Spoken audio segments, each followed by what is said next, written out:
It's Winnie the Pooh's favorite treat.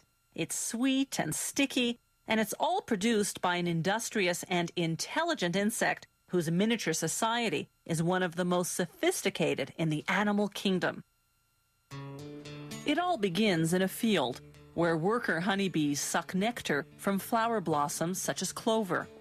They store it in their honey sac, then return to the hive where other worker bees suck it out and chew it, breaking down the nectar's complex sugars into two simple sugars called glucose and fructose. The bees then deposit the nectar into the cells of the wax honeycombs they've built. They fan it with their wings until most of its water content evaporates in the warm air of the beehive.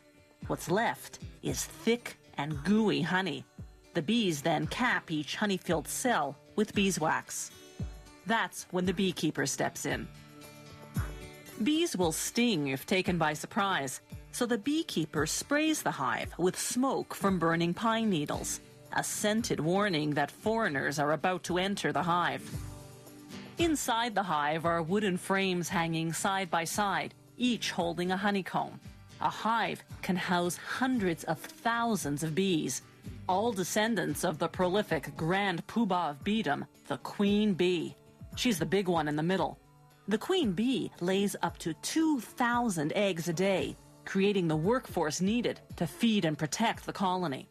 But the beekeeper tricks the colony's defenders. He replaces the hive's cover with a device called a bee escape, which smells like cherries. Bees dislike the scent, so most fly to the bottom sections of the hive. Another warning spray, and the beekeeper removes the bee escape. Now he can escape with the honeycombs.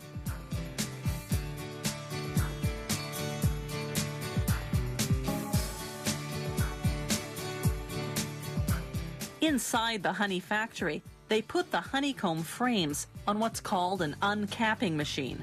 Like a razor, it shaves the wax caps off the honey-filled cells of the combs.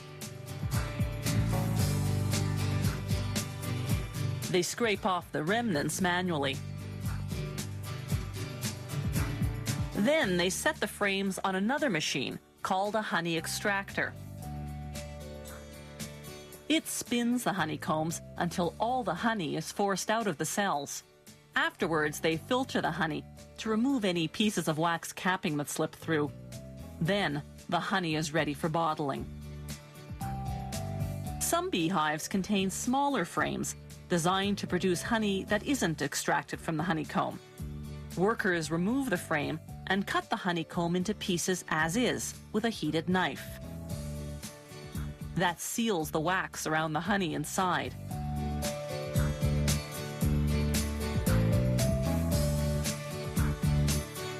You eat it, wax and all.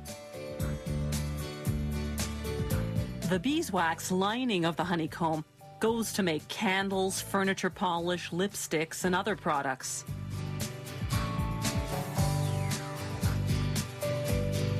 When producers have more liquid honey than they can sell, they simply let it granulate, develop sugar crystals, and turn hard and white. Then, when the orders come in, they return it to its original liquid form by heating it to 130 degrees Fahrenheit.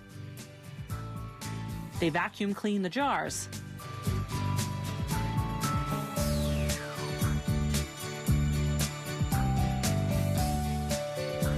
Then fill them. One beehive can yield up to 7 pounds of honey in a single day. That's much more than the bees need for themselves. The surplus is what we end up eating.